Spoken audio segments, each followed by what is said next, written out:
Ladies and gentlemen, please welcome Obedient, Dr. Peter Obi. Dr. Peter Obi, please keep clapping, keep clapping, keep clapping, keep clapping, keep clapping. You are welcome, sir. Please be seated. I'm sure you have listened to the keynote. So I'm just going to be one of those who are going to discuss it. Let me, the Reverend Monsignor and the Reverend Fathers are here, the Reverend Sisters, very dignitaries, the VIPs, everybody. Let me borrow that kind of Nigerian word, all protocols duly observed. Mine is, first is most sincerely apologize that we came in here late. I was telling the chairman at the airport that it's God that made it possible that we're traveling together, because as a politician, they wouldn't have believed me. If I had come and said it's flight, they would say, that's how they talk. But since the chairman was involved, they would believe that it's flight through. You know. And somebody said, oh, they invited me months. There's no way I told Father, there's no way I would have missed this event. Because the invitation came from a place where I cannot say no. If you know how I've invited for this occasion, this invitation came through my wife. And her position is, this is my parish. Let me not hear you anywhere that day. He drops it. And this morning I had to borrow Father George to speak to her. And I'm running late. It's not me. You know, Father George, please speak. He said, I even said, can't I pass through the house and have breakfast? He said, go there first. When you finish, you come home and eat. It's okay. So I thank you for the occasion, and I thank the organizers, and I thank Father George for what you've done. Wonderful work. Whenever you sit down and reflect what is happening in Nigeria, the only thing you can feel is sad and pain. I was talking to Father George at the airport, and I told him, I said, I sat down yesterday with one of the people I consider very influential in the North, you know, and I showed him, I said, he's his friend, so he knows him very well. And I said to him, let me come and see you. He said, no, Peter. I said, I'll come and see you. I want us to sit down and talk about Nigeria. And I went to his house, and I want to read out, he tweeted it, and so some of those who followed tweet will know what's hidden. So after I visited him, see my phone acting funny now. And after I visited him, he tweeted, he said, I spent valuable time with Mr. Peter Obi this morning. I wish to those who see him as ethnic candidate to get to know him better. I also wish to those who try to sell him, tone down their ethnic identity. I hope this nation will see and listen to this candidate. Revolution is coming. Because I sat down to him, I said, listen. I told him, I said, you think this is issue of tribe or issue of religion? No. Can you show me the roads where that is paid for Muslims to drive through so I can pass through it? Can you show me where Muslims buy bread cheap? Can you show me those where there's so much no poverty for Muslims so we can go there and live? I said, the president is from Katsina. I visited Katsina. People were living in fear. Even more fearful than my state. So it is not issue of religion. It is not issue of tribe. That is what we politicians use to continue the confusion called Nigeria. There's no country in the world today, like Father George has said, who have this collection on who would be where we are that will not have the problems we're facing. You have over 100 million people living in poverty. From the World Bank report just released 2 weeks ago, 7 million will be added to it. So soon you have about 110 million living in poverty. There's no way you won't have problem. I say it every day. You have more people living in poverty than the 2 biggest countries of the world combined. China and India is 2.8 billion, but you have more people living in poverty than 2 of them combined, and you're just 200. There's no way you won't have crisis. We have the highest unemployment in the world.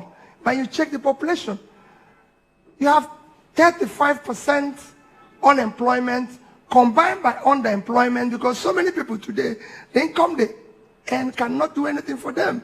So you have underemployment of about 25%. That is 60% underemployment, out of which 70% are your young ones in their productive age doing nothing. We have the highest drug prevalence in the world today, 14.8, when the global average is 5.7. Young men using drugs in this country. You have to have crisis. There's no way you won't have crisis. So that is the crisis you're facing, and it's beginning, because every day is getting worse. Businesses are collapsing, people don't know what to do. So the only thing they do is do something that is wrong. And nobody's doing anything, and your state is not working. Father George has just mentioned about what I was telling him about borrowing. I said, Father, you have reached a crisis situation that your country now borrows about $1 trillion every month to survive. Last year, and I give you in this year, first 5 months of last year, Nigeria borrowed or debt servicing, total revenue from January to May was $1,847 billion. We used $1,802 to service debts. That is 98%. And we're borrowing more. By our last year budget, we promised that our borrowing will be 30%. We borrowed about 60. This year, our budget is about 18 trillion.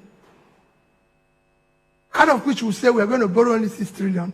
I can assure you there's no way we can generate more than 6 trillion. So we're going to borrow 12.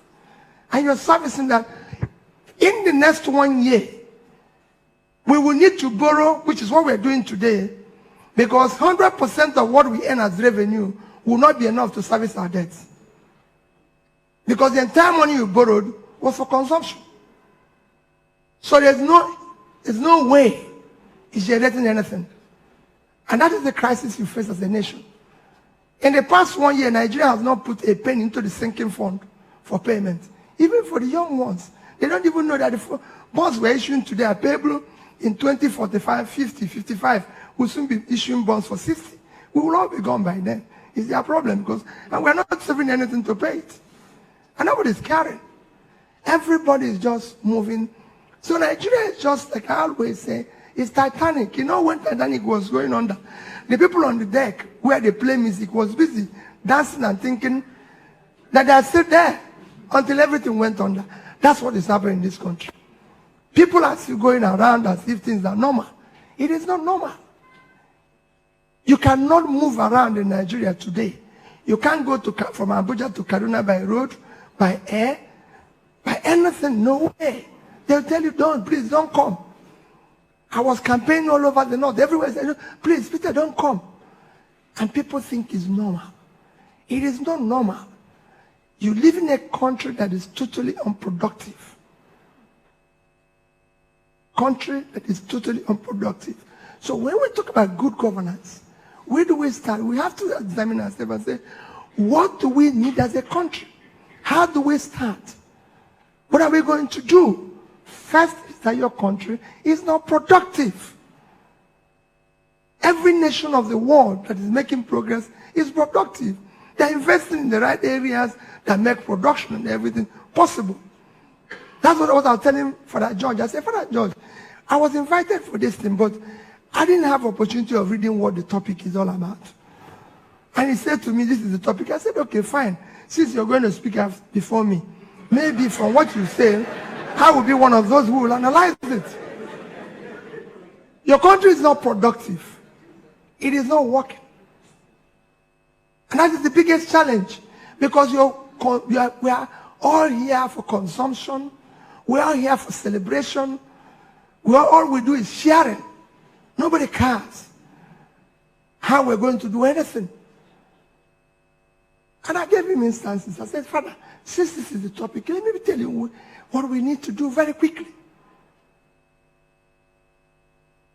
Here we are. Our total export, including the oil you mentioned, that is Sungo, our total export last year was under $30 billion. A country of 200 million people. $30 billion. It's totally unacceptable. I've been going to countries. Morocco, with 36 million, total export last year is over $50 billion. Vietnam, 100 million, total export $312 billion last year. Vietnam is occupying a total land space, 331,000 square kilometers, with 100 million population. So in terms of land space, they are 1/3 of Nigeria. Nigeria is 923,000 square kilometers. They are 331. They are half of our population, they are 100. And their total export, out of which natural resources is less than 2%. What are they exporting? Manufactured goods. Vietnam is, first is electronics. Number 2 is clothing. $32 billion worth of clothing. That's what they exported. Twice what we earn from oil. Number 3 is footwear. 23 billion, and we couldn't more than what we earn from oil. And we have people here who can do all that. Nobody is doing anything. And we're moving. And so are so many other countries doing the same thing. Nigeria is not doing anything. I traveled everywhere in the north. Went to Niger State. Half of Niger State is occupied by terrorists. Call them, because they call them bandits. Half of Niger State. Nothing is working in Niger State. And I asked the people of Niger State, you are sitting on 76.3 square kilometers of land. Fertile land, you can't feed yourself. You can't do anything. That shows how unproductive Nigeria is. Netherlands, with 33,000 square kilometers of land, did export of food item and agricultural item, $125 billion in 1 year. You can't feed yourself. Talk less of talk about export. I went to Taraba. If you go to Taraba and see the Mambila plateau, the sand and everything, the vegetation and all that. And I asked the governor, you can do flour here. I told Father George, my interaction with the governor, you can do flour here. You can do coffee. You can do tea. But they are waiting to share it, to go and collect money. Kenya exported last year over $500 million worth of flowers. I went to the field. I watched young girls and boys picking flowers. They are being paid the least salary, $100. Just picking flowers. I was in Ethiopia. The young men working in tea farms are paid about the same amount. Last year they exported $1.1 billion worth of tea. $1.1 billion. African country. This is no longer Western country. With all the problem in Sri Lanka, their tea export last year was $1.4 billion. So these 3 items can give $3 billion annually. If Taraba, with 54.4 square kilometers, decides to do it and earn 10%, is $300 million, which is always twice their budget. They're waiting to share from oil. It's an unproductive country. So you must move this country from consumption to production immediately. And we have what it takes to do it. We have the talent, we have the resources. Except, like he said, we have gangsters all over the place. And when I say, people say, so stop using the word. I say, no. Nigeria is a case of, it's not just political class. It's a case of where lunatics took over the asylum. They're running it in a gangstering way. Everybody's guilty of it. All of us here. Like I said, I keep taking my reference to Father George this morning. Say, Father George, I've been a governor. This is the only country that will celebrate criminality. Everybody, including the church. They're not exempted. This is the only country you vote Peter Obi in.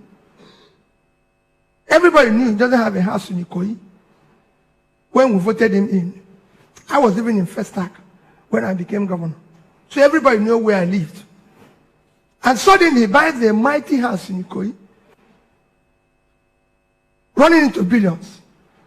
Decorates, furnishes everything, and invites the church for housewarming.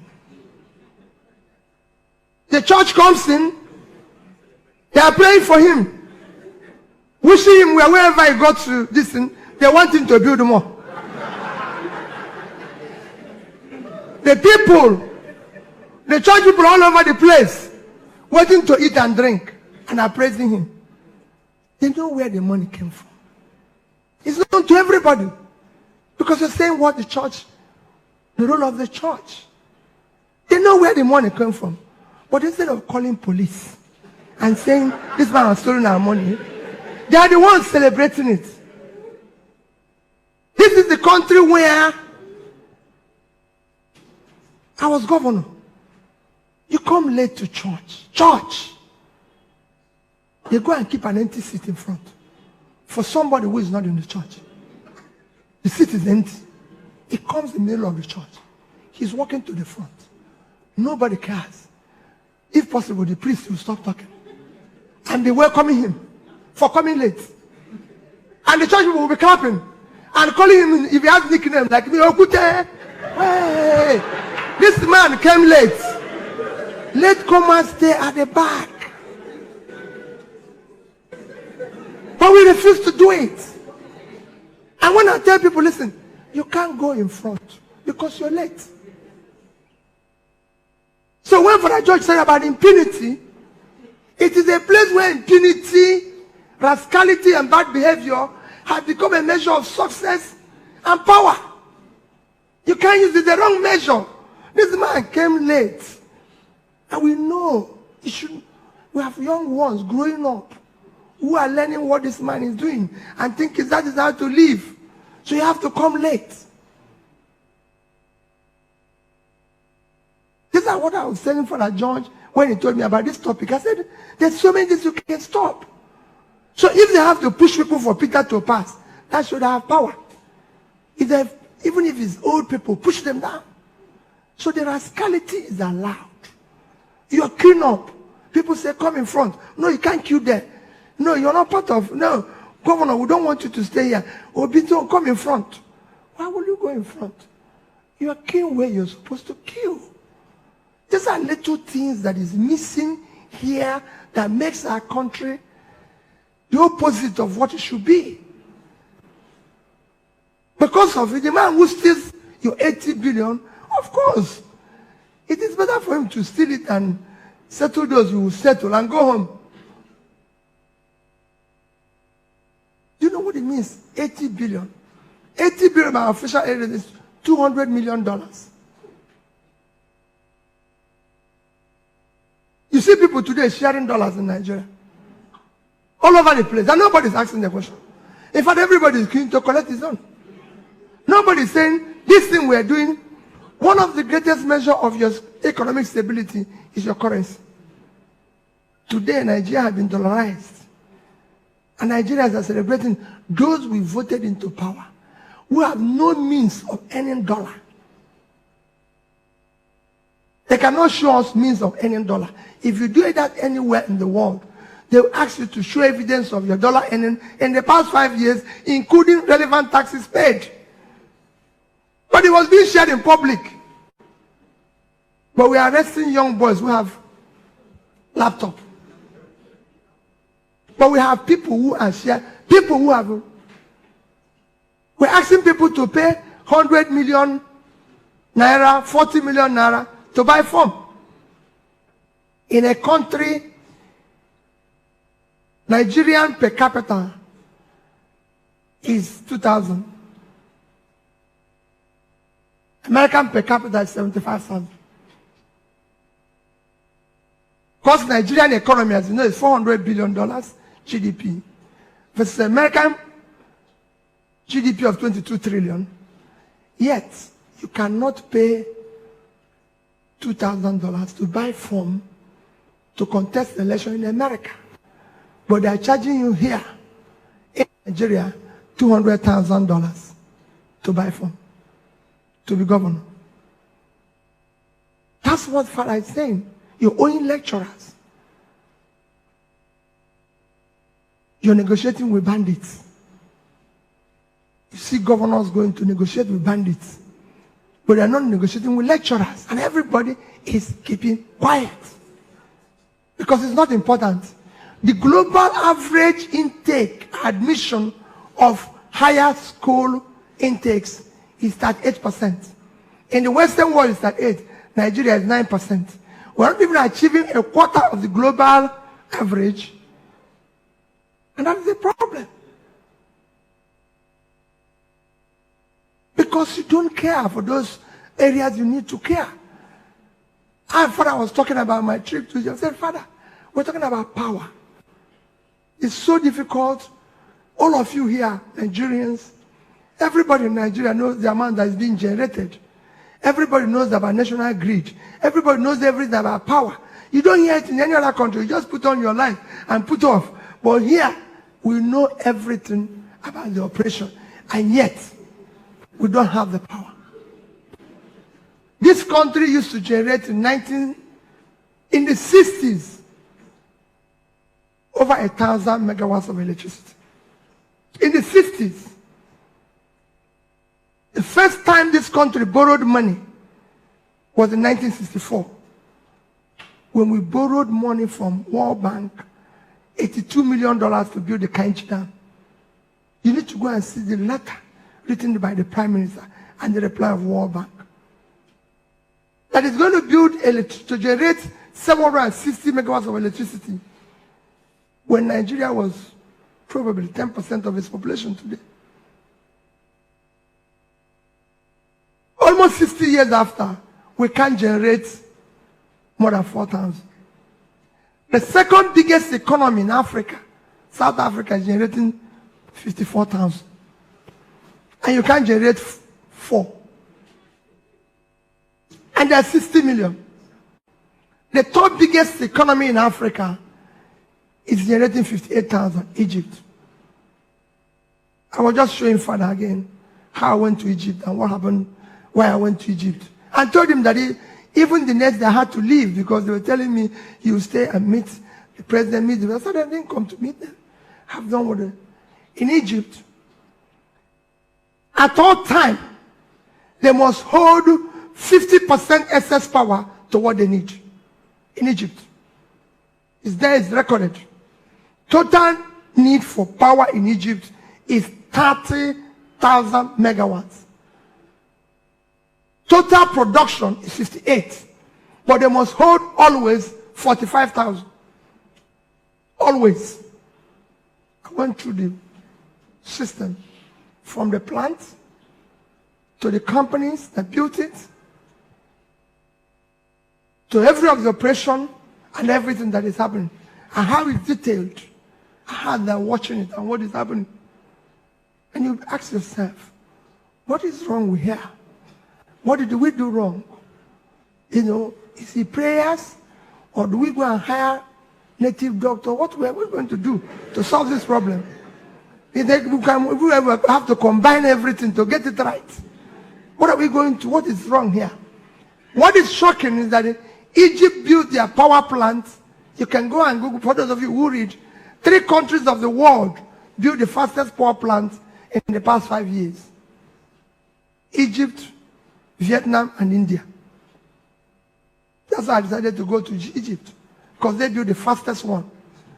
They were able to double their power in 5 years from 20 megawatts to 50-something thousand. And what did they do? They said they found out in their study that power was one of the causes of, call it revolution, call it riot in 2012-2013.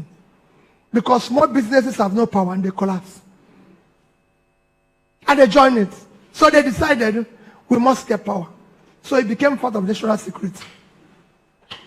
And they were doing it. Vietnam have doubled from 36 to 76. That's why they are doing manufacturing. And you ask yourself, what is difficult? I went to the companies that built it.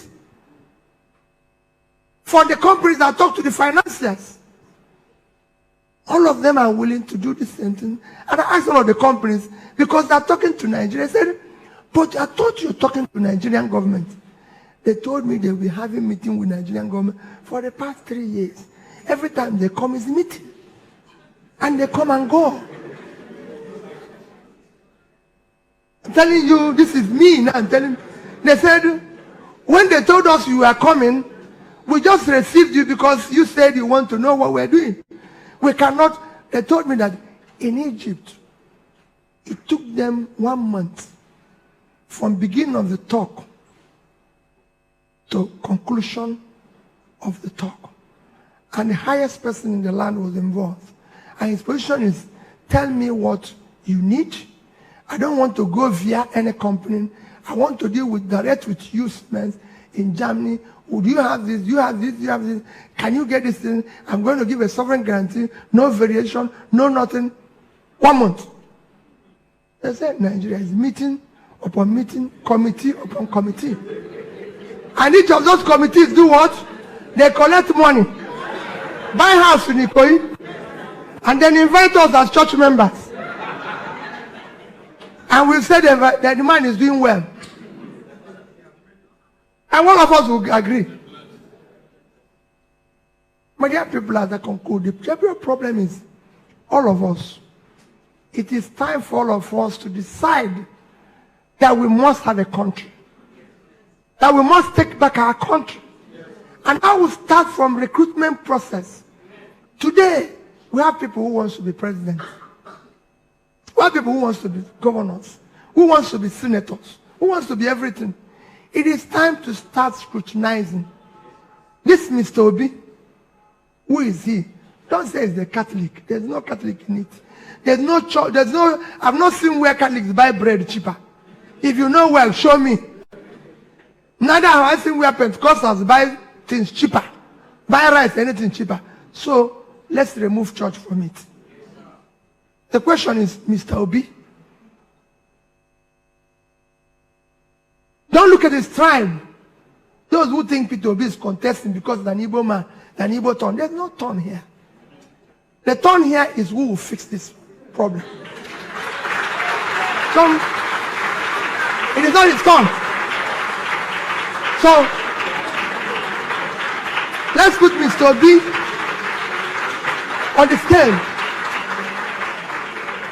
Let's put Mr. Obi on the scale. Where is he coming from? This thing he's talking, because we have people who can speak good English here, and who can talk well. This thing he's talking, where did he do it before? Does he have this thing? Do we know him and everything? Let's interrogate even mothers, his family and everything. It's not enough to say, the man is this, the man. Let's start from there. This man who says he's going to be governor. Don't look at what you're going to benefit. All of us are benefited. All of us are going down every day. Things are worsening every day. I know people who can't go to their village now. Yet they're big men in Lagos. No. You can't tell me that. If your territory has been taken away, and you say you're a big man, where? You're just waiting for them to come here and chase you out of here. Because that's how they go. They go from one territory to the other. If you think this place is safe today, quote me, it won't be safe next year. Because they capture this one, you run to this one, they capture it one, they chase you away. So, let's ask ourselves a question. Let those who want to serve us now come and tell us what they want to do. It is not good to write things in paper and share us and say you're doing this and everything. Let's engage them. The last people, we didn't engage them. So when we started saying, you said it, say, show me where I said it. No. Come and tell us what you want to do. Come and tell us how you're going to get the resources and what you want to do. It is not a difficult thing. We have borrowed money. Your country has borrowed in the past. When Obasanjo left government, it will shock you. Nigeria was owing only 3 trillion naira. 3 trillion naira. Today our debt is 60 trillion. Without anything to show for it. Of course, you saw the publication. You saw the publication they released. The publication says 41.9 trillion. They didn't include ways and means from central bank there. If they included 60 trillion, so your debt today is about 120 something billion dollars, 30 something percent of your GDP without anything to show for it. There's nothing wrong in borrowing. Every country of the world borrows. Not one country have I seen that is not borrowing. Everyone on each of them is owing a lot of money. We celebrate America. They're owing 100% of their GDP almost. We celebrate. People refer to Singapore every day. Singapore debt to GDP is over 130%. Japan is 230. Everybody, even Norway, that have the highest sovereign wealth fund of $1.4 trillion, they're still owing 50% of their GDP. But what you do with borrowing is what makes a difference. That is why our debt service to ratio to revenue is very high. South Africa is owing. South African debt to GDP is over 75%.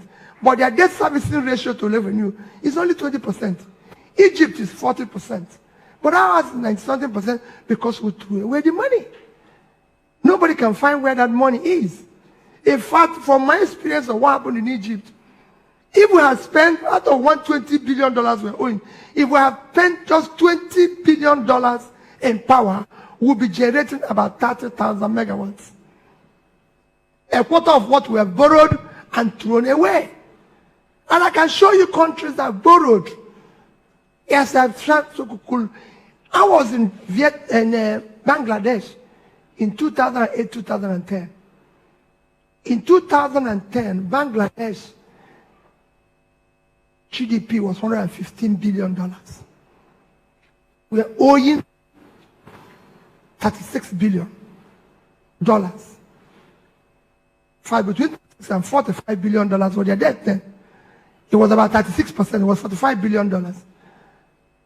That's what they own. Their per capita was $707.